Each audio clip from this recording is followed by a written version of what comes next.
이렇게 기회 주셔서 감사하고요. 저희 타임리 에듀에서 좋은 자리 마련해 주셔갖고 이제 한국에 계신 분들 또는 미국에 계신 분들한테 대학생들 위주로 해서 저희가 멘토링을 할 수 있는 기회가 있어서 이렇게 진행하게 됐고요. 저는 사이먼 초라고 하고 우린 이렇게 왔다라는 책 두 번째 저자이기도 합니다. 저에 대해서 조금만 더 설명을 드리면 저는 이전에 한국에 있는 가산 디지털 단지에서 이제 일을 하고 있었고요. 한국에서 일을 하고 있다가 이제 실리콘밸리 쪽으로 기회가 돼서 H1B 비자를 받고 2008년에 넘어오게 됩니다. 그리고 나서 이제 미국 생활을 계속 하게 되었고요. 그 과정에서 이제 거쳐갔던 회사들입니다. 처음에는 이제 모임이라는 회사에서 IT 매니저로 일을 하다가 넥슨에서 데이터베이스 어드미니스트레이터로 일을 하고 그 다음에 나우컴을 제가 두 번 이제 입사를 했다가 다시 퇴사를 했다 다시 입사한 케이스인데 그렇게 해서 나우컴에서 데이터베이스 엔지니어로 있다가 비자에 갔다가 다시 나우컴에 이제 데브옵스 디렉터로 다시 오게 되었고요. 그 중간 동안에 이제 패스라는 곳에서 제가 강연도 많이 하게 되고 SQL 세럴데이에서도 제가 강연을 많이 하게 되고 우리는 이렇게 왔다는 책도 이제 쓰게 됐고요. 패스 서밋에서도 제가 강의를 한번 했었습니다. 패스 서밋은 잘 모르시겠지만 그 전 세계에 있는 데이터베이스 엔지니어들이 MS SQL 데이터베이스 엔지니어들이 모여서 강연하는 자리로 한 2, 3천 명, 2천에서 4천 명 정도 모이는 그런 자리입니다. 네. 네. 제가 음소거를 진행하도록 할게요. 예. 네, 감사합니다. 네, 그렇게 됐고 요거는 자세한 짤막한 저희 히스토리인데요. 요거 이유를 왜 적었냐면 제가 이제 오늘 말씀드린 내용이 한국 사람이 미국에서 빨리 성장하는 이유에 대한 말씀을 드리다 보니까 조금 더 자세한 저 타임라인을 적게 되었는데요. 지금 보시면은 저는 2002년에서 2004년도에 굉장히 작은 컴퍼니에서 일을 하게 되었고 그 다음에 다시 또 작은 컴퍼니에서 다시 DBA로 전향하려고 했지만 웹 엔지니어랑 DBA 엔지니어를 같이 일을 하게 되었고요. 2008년도 초에 이제 US의 작은 스타트업 컴퍼니를 조인하면서 이제 들어오게 됩니다. 그렇게 해서 이제 IT 매니저로 왔다가 넥슨으로 DBA, 시니어 DBA로 다시 DBA로 조인했다가 시니어 DBA에서 이제 아웃을 했고요. 나우컴에 시니어 DBA를 조인했다가 리드 DBA로 이제 아웃을 했고요. 그 다음에 이제 비자를 입사를 했었고 비자를 입사한 이후에 다시 나우컴이라는 회사로 들어오면서 디렉터 포지션으로 들어오게 됩니다. 이게 저의 간략한 히스토리들이고요. 일단 이제 설명을 드리려고 하는 게 뭐냐면 한국 사람들이 모르는 한국 사람들의 특징들이 있습니다. 그래서 그 내용들을 참 잘 보시고 요 내용이 잘 맞다고 생각하시면 미국 커리어 쪽을 고민을 해보시는 것도 굉장히 좋을 것 같아서 그런 취지의 설명을 좀 드릴 거고 요 나머지 이제 밑에 있는 커리어 패스나 비자나 컴펜세이션 부분은 생각보다는 좀 빠르게 진행하고 스킵하도록 할게요. 여기에 대해서 질문이나 뭐 내용이 있으시면은 나중에 저한테 개인적인 이메일이나 개인적인 DM을 주시면 제가 답변 드릴 수 있도록 하겠습니다. 한국 사람들이 모르는 한국 사람들의 특징들이 있습니다. 제가 미국에서 이제 살다 보니까 이런 것들을 보게 되는데요. 이거는 저뿐만 아니고 미국에 계신 대부분의 엔지니어나 대부분의 다른 분들도 같이 공감하셨던 내용들이고 그거에 대해서 좀 설명을 좀 드릴게요. 일단 첫 번째로 예제를 하나 보여드릴게요. 이거는 코비드 지금 케이스들을 지금 미국이나 한국을 비교해 놓은 겁니다. 그러면은 한국은 제일 처음에 코비드가 먼저 일찍 생겼죠. 그러다가 한번 쭉 생겼다가 쭉 줄어들었다가 다시 이제 많이 이렇게 조금 한 1000명 가까이 갔다가 지금 한 500명에서 600명 사이에서 계속 이제 이렇게 진행되고 있는 모습입니다. 미국의 케이스는 처음에 생기기 시작하면서 급속도로 성장했어요. 여기가 거의 한 30만, 50만 정도 선이거든요. 이게 지금 죄송합니다. 이게 5만, 3만, 5만 선이거든요. 하루에 3만, 5만 정도, 2만, 3만, 5만이 급격히 생기기 시작하다가 나중에는 하루에 20만 명이 넘는 사람들이 생겼어요. 지금 미국은 팬데믹 다 끝나가고 있다, 뭐 백신 나와서 좋아지고 있다고 하지만 지금도 여전히 3만에서 5만 정도의 환자가 매일매일 발생하고 있습니다. 이게 미국입니다.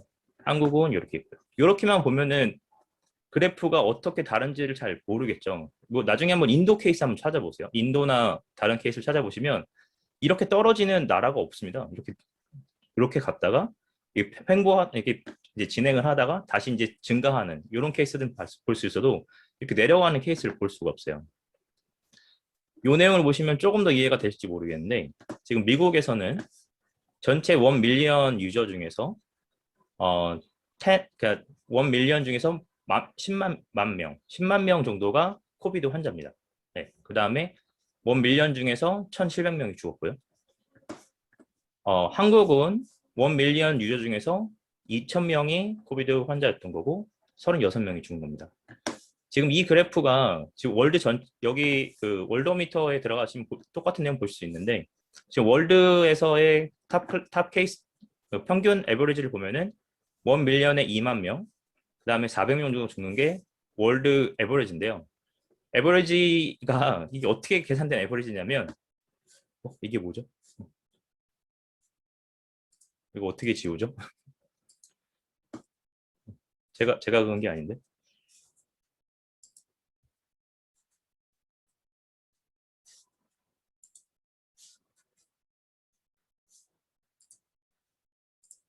됐네. 네. 지금 이 에버리지가 어떻게 계산된 거냐면 지금 중국 같은 경우는 심지어 1 밀리언에 63명밖에 없다고 표현이 되는데도 그렇게 해서 계산이 된 게 지금 19,000명인 겁니다. 미국은 여전히 사실 1등이에요. 아직도 가장 많고요. 인도가 지금 급격히 늘어나고 있는 상황이고. 어쨌든 지금 그 코비드 상황을 한국이랑 미국의 차이점을 좀 보면서 보여드리려고 한 거고 한국이 엄청나게 잘하고 있다라는 걸 말씀드리고 한 겁니다. 두 번째는 이제 미국의 DMB 케이스인데 미국은 DMB라고 해서 운전면허 갱신을 하거나 운전면허 연수장이나 이런 데 가면은 이런 모습을 너무 쉽게 볼 수 있어요. 정말 하루 종일 기다려야 됩니다. 평균적으로는 2시간에서 많게는 한 6시간이라 얘기하지만 거의 여기를 가기 위해서 한 달 전부터 준비를 해야 돼요. 어포인먼이 잡히지가 않고 어포인먼 잡기도 너무 힘들고 그냥 가서 기다리다 보면 아침 6시부터 줄을 섭니다. 그렇게 해서 4시간, 5시간 지나서 오후 3시, 4시에 나오는 게 기본적인 DMB 업무 일들입니다. 한국은 제가 한 3년 전에 운전면허 갱신 한 번 했었는데 한 20분도 안 걸리더라고요. 정말 한국은 정말 놀랐습니다. 엄청난 나라인 것 같아요. 이런 걸로 보면은. 마지막으로 세 번째 케이스를 보여드리려는 건 백신 여권인데 한국은 요즘에 지금 막 얘기 나오고 있죠. 예방접종 증명서 같은 거 나오면서 블록체인으로 위조가 안 되게끔 어떻게 할 수 있는지 이런 것들을 얘기하고 있고요. 미국은 저렇게 종이 한 장 나눠줍니다. 저도 백신을 맞아서 종이를 갖고 있긴 한데 아무튼 이런 모양을 보시면 한국과 미국이 얼만큼 다른지가 한눈에 보이실 거예요. 저 종이 갖고 다녀야 미국은 이제 저게 백신을 맞았다는 거고요. 한국은 이렇게 접종 증명서를 받을 수 있는 거고 심지어는 저 백신 레코드 카드가 이베이에 가면 이렇게 판매를 합니다. 19불 주시면 50개짜리 프리로 판매를 하고요. 가벌먼 사이트에 들어가면은 이거 다운받아서 프린트할 수가 있게끔 되어 있습니다. 이게 어떻게 보면 잘 이해가 될 수 없는 상황들이 사실은 미국에서 너무 이렇게 뻔히 발생을 하고 있습니다. 제가 이 이야기를 드리는 이유는 지금 한국에서 블록체인, 클라우드, 머신러닝, 오픈소스 뭐 이런 이야기들이 나오기 시작한 게 불과 한 5년 정도 된 것 같아요. 근데 한국은 요즘에는 이런 단어들을 사용하지 않고는 한국에 사업하기 거의 힘들 정도로 변화가 엄청나게 굉장히 빨라요. 한국은 정말 빠르고요. 그리고 일을 정말 기가 막히게 잘합니다. 여러분들 잘 모르시고 느끼지 못할지 모르지만 일을 진짜 잘해요. 한국은. 그게 한국도 잘하지만 한국 사람들이 그렇게 일을 잘합니다. 어디 가서 제가 미국에서 벌써 12년, 13년째 엔지니어 일을 하고 있는데 한국 사람이랑 일할 때랑 제가 인종차별이나 이런 거 하면 안 되겠지만 한국 사람이랑 일을 할 때랑 뭐 백인이랑 일할 때 또 흑인이랑 일할 때 솔직히 참 차이가 납니다. 그런 부분들이. 그리고 한국 사람들이 가장 빠르고 가장 일을 잘해요. 그래서 저희 CTO도 저한테 거꾸로 물어보더라고요. 한국 사람들 자기가 하이어해갖고 굉장히 좋은 기업밖에 없는데 어떻게 하면 더 많이 하이어할 수 있느냐고. 그 정도로 한 번 한국 사람이랑 일을 해보고 나면은 절대 그거를 벗어날 수가 없어요. 일 나오는 퍼포먼스가 굉장히 좋기 때문에. 이걸 첫 번째로 말씀드리려고 했고요.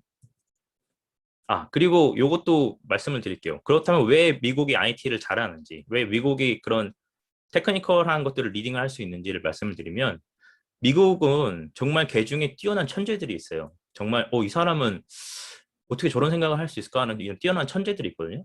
한 0.1% 정도 되는 포션에 있는 것 같은데 1%, 0.1% 정도 되는 포션에 있는 것 같은데 그런 사람들은 굉장히 일을 잘해요. 그리고 뛰어난 사고력이나 창의력을 갖고 있어요.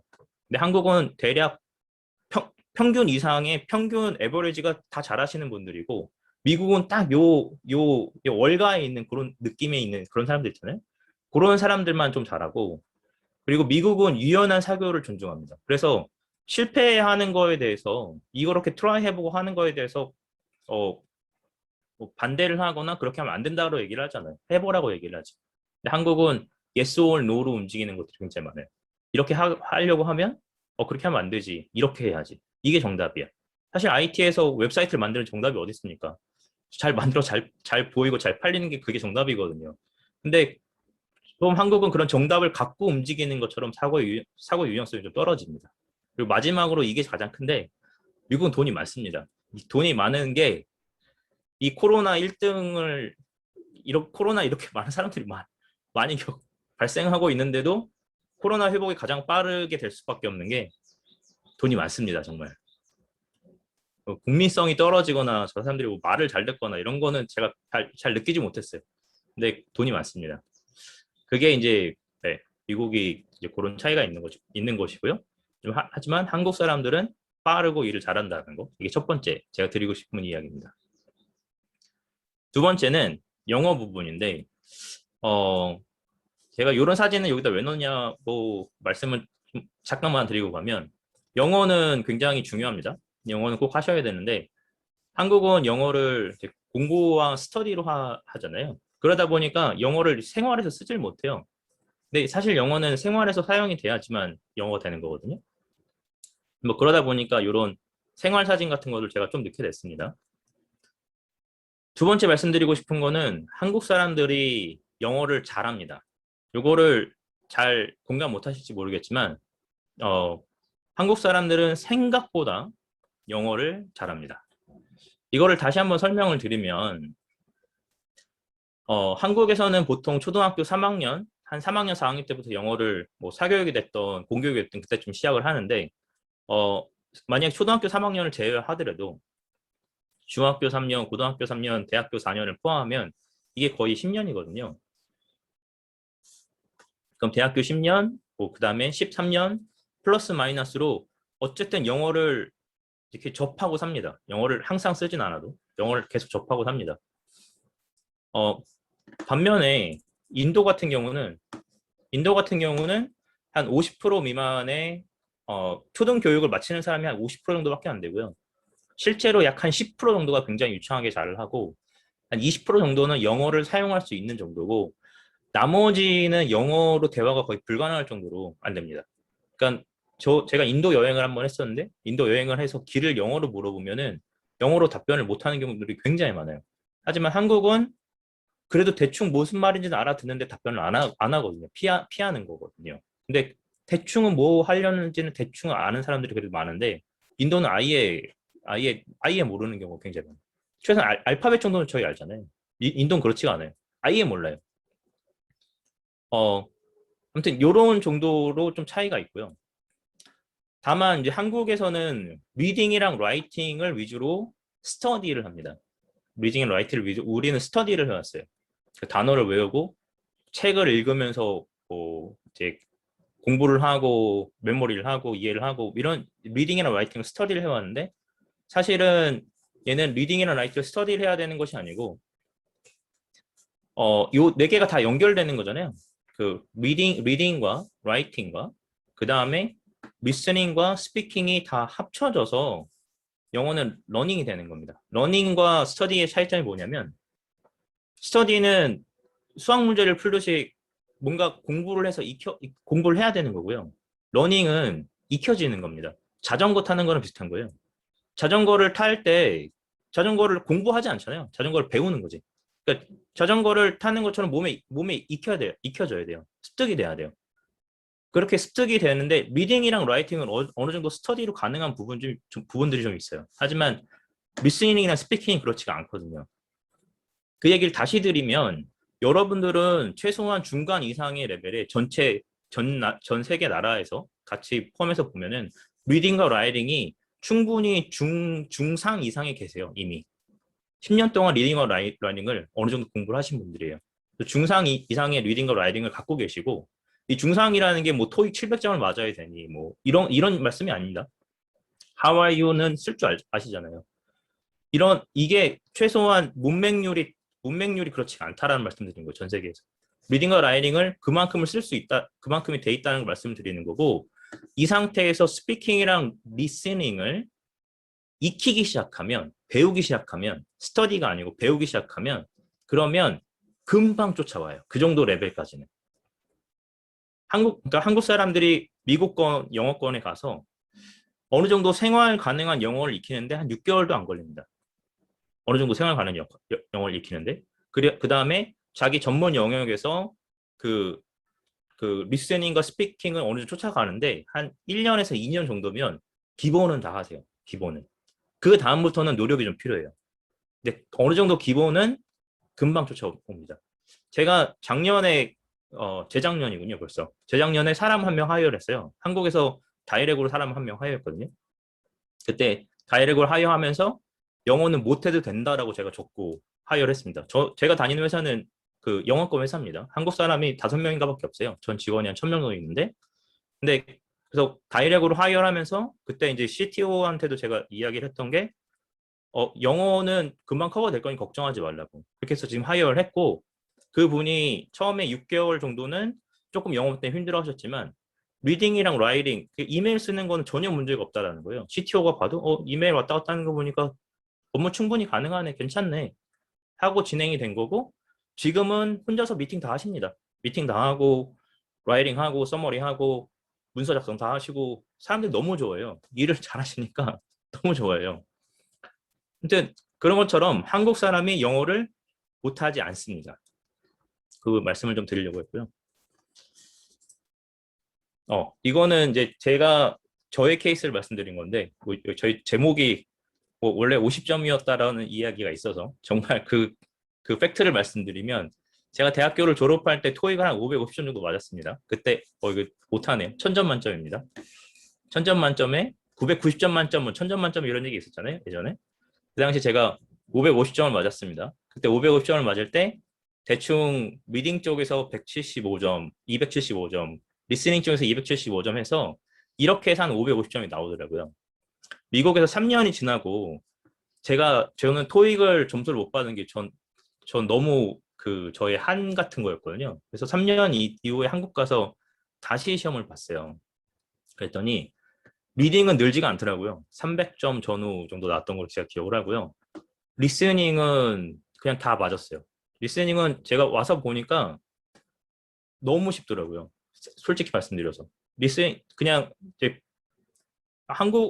지금 이렇게 미국에 생활하다가 여기 와서 리스닝을 해보니까 거기 나오는 얘기들이 정말 천천히 발음 하나하나 또박또박 다 발음해주는 그렇게 들리더라고요. 이게 익혀지면 저런 건 금방 해결됩니다.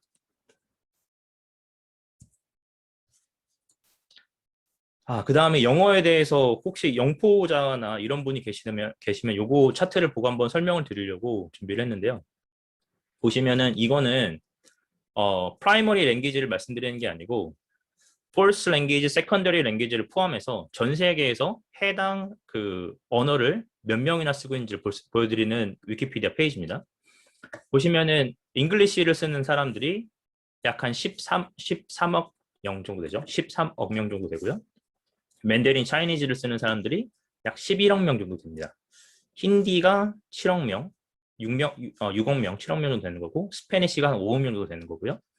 이렇게 있고 재패니즈가 13 정도 있고요. 이건 항상 비교를 좋아해서 재패니즈를 넣게 됐고요. 1억 2천 명 정도가 있고 한국이 약 한 8천 명 정도가 있습니다. 한국이 보면은 그 캔톤이라고 해서 홍콩에서 쓰는 중국어가 다르죠. 캔토니보다도 조금 적고요. 베트남이보다 조금 더 많은 수준입니다. 베트남이가 한 7천만 명 정도 되거든요. 그 정도 됩니다. 이 차트를 보시면 어떤 생각을 하실지 모르겠는데 여러분이 영어를 세컨더리 랭귀지만 세컨더리 랭귀지 정도만 할 수 있어도요. 여러분의 기회는 13억 명한테 나올 수 있습니다. 앞으로의 미래 가치가. 근데 지금 여러분이 한국말만 하려고 하고 한국말로 뭔가를 하려고 하시면 그게 시장이 한국에 계시던 뭐 다른 나라에 계시던 관계없습니다. 한국말만 하려고 하시면 여러분의 미래 가치는 8천만 명에서밖에 나오지 않습니다.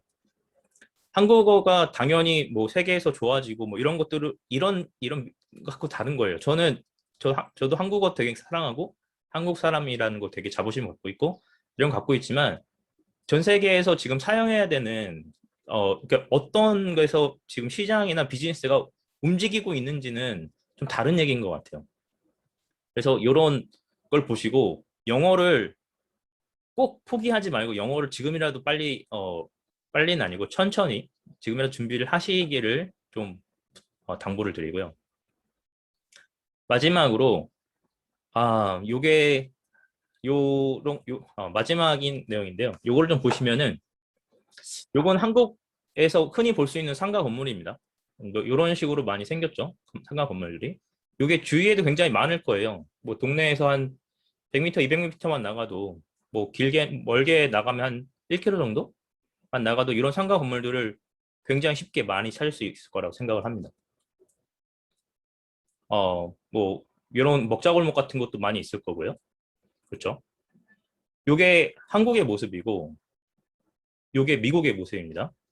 미국에서 여기 뭐 지금 빌리아드 당구장 같은 거 뭐 하나 있고 한방병원 있고 뭐 해서 여기도 옆에 보면은 좀 먹을 수 있는 식당 같은 게 있고 있을 거예요. 미국에서 이런 동네를 가려면요. 차를 타고 한 3마일에서 5마일 그러니까 한 5km에서 7km, 10km 정도는 나가야 갈 수 있습니다. 이게 어떤 말씀을 드리는 거냐면 한국은 기본적으로 경쟁을 굉장히 심하게 하고 있는 상태의 시장에서 사람들이 살아가고 있습니다. 세븐일레븐 스토어 개수를 보면요. 지금 사실 세븐일레븐 요즘에 한국에서 찾기가 힘들어서 옛날 자료긴 한데 미국에는 한 11,000개 정도의 그 세븐일레븐 스토어가 있고요. 한국에는 8,600개의 스토어가 있었습니다. 지금은 없겠지만. 그 다음에 17개 컨트리에서 7만 개의 스토어가 있어요.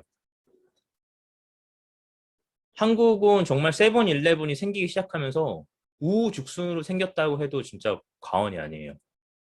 미국에서는 저렇게 그 편의점을 찾는 게 차 타고 나가야 찾을 수 있어요. 이게 동네에서 찾을 수 있는 게 아니에요. 물론 뭐 땅덩이가 넓고 한 것도 있습니다. 하지만 인구 밀도보다는 그 비율을 봐도 아무튼 굉장히 뜨문뜨문 있어요.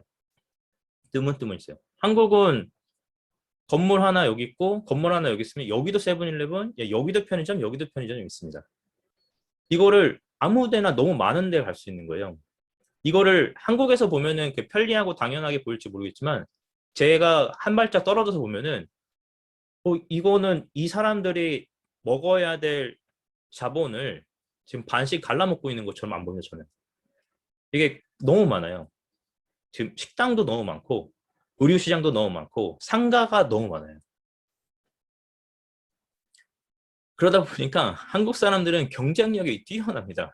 그 작은 자본시장 안에서 뭔가 잘 챙겨가고 뭔가 더 잘 만들려는 경쟁력이 굉장히 강합니다. 이게 사실은 다른 말로 하면은 엄청난 경쟁 속에서 항상 살아가고 계세요.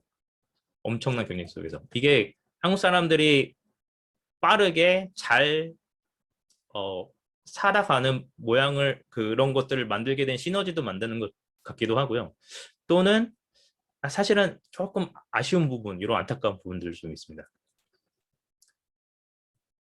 한국은요, 제가 한국에 대해서 이 한 발짝 나와서 이제 바라본 전반적인 시각을 말씀을 드리면 물적 자원이 거의 없는 나라고요.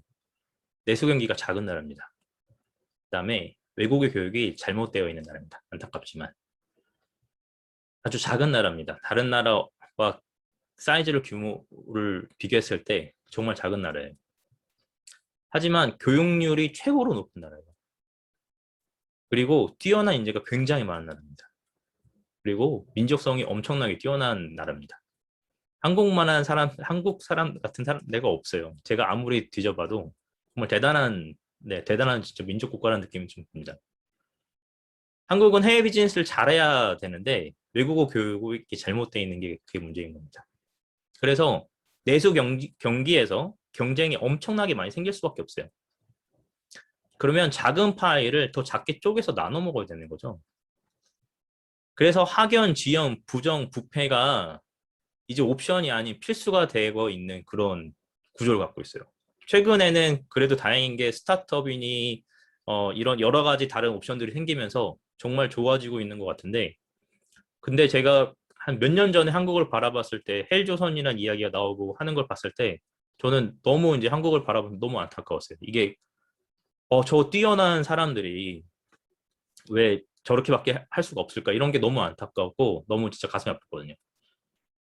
때문에 한국에서 성장하시는 게 굉장히 힘드실 수 있고, 한국에서 훨씬 더 성장을 잘하실 수 있는 부분이면 미국이나 다른 국가에서는 훨씬 더 잘할 수가 있습니다. 정말 한국에서 이렇게만 일을 하셨으면 정말, 네, 다 정말 모든 분 한 분 한 분들이 다 뛰어난 인재분들이세요. 그래서 빠르고 일을 잘하고 영어를 잘하고 금방 배워요. 그 다음에 경쟁력이 뛰어납니다. 이게 한국 사람이 미국에서 훨씬 더 빨리 성장할 수 있는 이유입니다.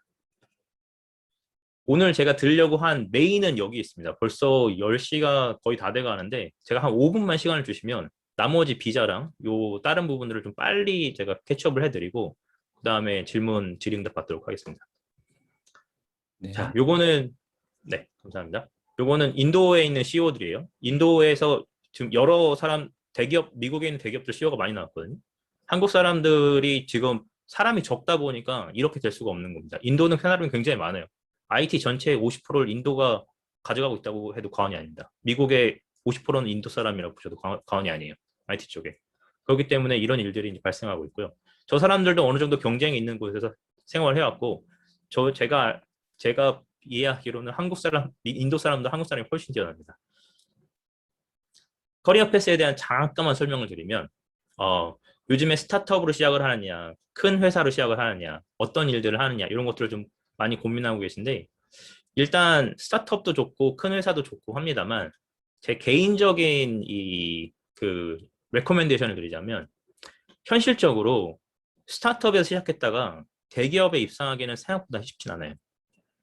근데 대기업에 입사를 하셨다가 스타트업으로 가시는 거는 훨씬 쉽습니다. 그리고 좋은 포지션과 좋은 자리로 많이 가요. 때문에 대기업을 먼저 거치시고, 여기는 사실 뭐 정답은 없습니다만 대기업을 먼저 좀 거치시고 가실 수 있다면 대기업을 거치시고 그 다음에 스타트업으로 가서 일을 하시다 보면은 그 다음부터는 본인이 좀 어떤 게 잘 맞는지 아실 수 있을 거예요. 처음에는 나는 소프트웨어 엔지니어다, 나는 뭐 데이터베이스 엔지니어다, 나는 뭐 시스템 엔지니어다, 이렇게 좀 분야가 많이 나누다가 일을 같이 이제 계속 하다 보면은 어느 쪽 일이 나한테 잘 맞다라는 거를 좀 찾아갈 수 있을 거예요. 그래서 이런 식으로 커리어 패스를 잡아가시는 거를 저는 추천을 드립니다. 다른 분들은, 요거는 다른 분들이 공감하시는 부분은 아니더라고요. 다르게 성장하신 분들의 케이스는. 저는 이렇게 레코멘데이션을 드리고, IT 쪽에서 성장하기 위해서는 한 3가지 정도가 굉장히 필요한 것 같은데, 첫 번째로는 특정 규모 되는 플랫폼에서 일을 해보셔야 됩니다. 규모가 너무 작으면 이게 내가 만든 코드가 잘 만들든 못 만들든 아키텍이 좋든 안 좋든 그냥 돌아가요. 그래서 특정 사이즈 이상이 돼야만 그런 것들을 고민을 할 수가 있거든요. 그래서 특정 사이즈 이상인 플랫폼에서 일을 해보셔야 됩니다. 저는 이게 7년 걸렸습니다. 이런 회사를 찾는데, 제 커리어를 보면. 그 다음에 테크니컬 멘토가 필요합니다. 아무리 뛰어난 회사를 들어가도 거기에 매니저나 거기에 있는 내 시니어나 내 사수가 정말 그런 캐파가 안 되면 그 사람한테 배울 수 있는 게 별로 없어요. 그래서 테크니컬한 멘토를 찾으셔야 돼요. 테크니컬한 멘토는 회사 내에서 찾을 수도 있고 회사 밖에 있는 스터디 그룹을 찾을 수 있고 여러 가지 다른 곳에서 찾을 수 있습니다. 저 같은 경우는 스터디 그룹에서 찾았었고 저는 그 스터디 그룹을 찾는데 5년 걸렸어요. 그 전에도 스터디 그룹 하고 있었고 스터디 그룹을 여기 갔다가 저기 갔다가 하면서 최종적으로 내 테크니컬 멘토를 찾는데 5년 걸렸습니다. 그 다음에 마지막으로 패션이 있으셔야 돼요. 여러분이 하고자 하는 일이나 IT 기술이나 이런 것에 대한 패션이 있으셔야 되는데 그런 것들은 항상 갖고 열심히 스터디하고 공부하고 하셔야 되는 부분은 분명히 있습니다. 비자는 제가 짤막하게 설명을 드릴게요. 여기 뭐 종류가 많이 있지만 여러분들이 보셔야 될 비자는 대략적으로 일단 지금 대학 학생들 제 대상이라고 말씀을 드리고 그 학생분들이 많이 와 있다고 저는 이해를 하고 있습니다. 미국에 들어가실 수 있는 가장 좋은 거는 사실 F1을 거쳐서 미국에서 F1이 끝나고 학생 비자입니다. 학생 비자를 거쳐서 OPT를 통해서 미국에 스테이 하시는 게 가장 좋은 케이스를 미국에 포지션할 수 있어요. 그러니까는 유학이 가장 좋은 옵션입니다. 유학이 어려우면 그러면 그 다음에 생각해 보실 수 있는 거는 J1이나 H1 비자를 생각해 볼 수 있습니다. 요거는 나중에 질문이나 개인적인 질문 나중에 따로 받도록 할게요.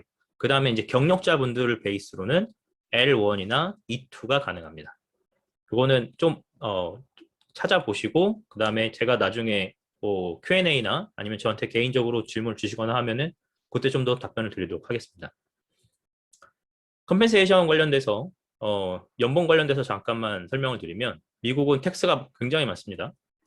그래서 이거는 실제로 제가 언젠가 받았던 페이스탑인데 제 샐러리가 6만 1,000불이었고요.